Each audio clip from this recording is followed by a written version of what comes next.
Okay, let's look at what's going on in Mexico. Remember we said in the beginning we were going to look at Mexico, China, and Russia and their revolutions.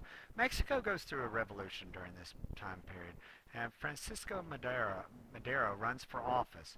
He's then later arrested, and when he's arrested, he calls for a rebellion in Mexico against uh, an autocratic government.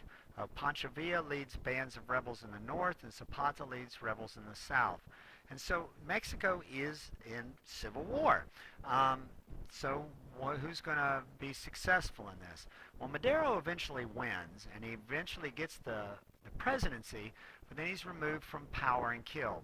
Well, now we've entered into a cycle of revolution. So you can guess what we're going to get out of a cycle of revolution. That's right, we're going to get a dictator. So we have a general pushing for dictator, but now Villa and Zapata control their own regions in the north and the south. Villa is eventually defeated, but he does not go away. Okay, he does not go away. Now, and this is Pancho Villa over here. I know it looks a bit stereotypical, the picture does, but I promise you, when I went searching for pictures of him, this is how most of them came up. Most of them came up looking like this. All right. What was the political atmosphere in post-revolutionary Mexico?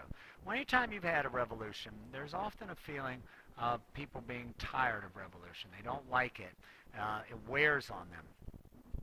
But there's a real love of of Mexican history, nationalism, and something we're calling indigenism.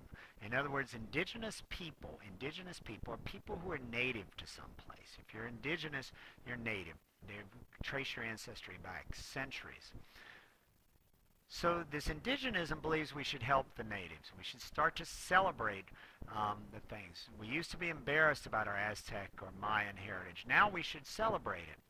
And basically, it's sort of like, hey, we've treated the Native Americans like garbage for centuries. Now let's change the way we depict them. And we also have lots of patriotic and nationalistic songs. So get the picture. Mexico goes through a revolution.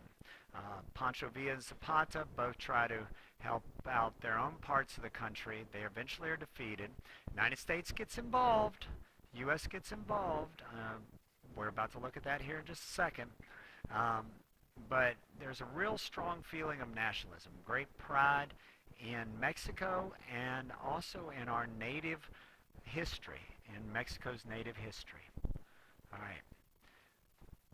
U.S. intervenes. Pancho Villa has invaded the United States. Did he really? Did he cross the border? Yes. Was he invading the United States? Well, you can debate that one. But there are attempts to maintain continuity. In other words, Mexico doesn't want any more chaos. They don't want countries like the United States invading. That chaos is bad for business. People aren't getting money and aren't getting wealth. And as I've got up here in this line right here, there's a fear of Germans. And Mexico has a lot of oil. Mexico is then and is now an oil exporter. And as such,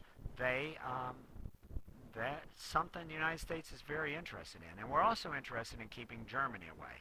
We don't want too much German involvement down there.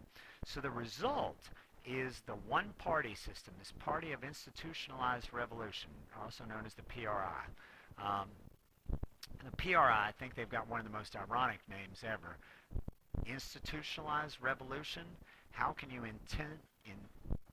institutionalize something that's supposed to be spontaneous and different and new and all that? So we've got the Party of Institutionalized Revolution, and they will last up until the year 2000. The PRI will dominate Mexico until the year 2000. So just to refresh, Mexico goes through a revolution.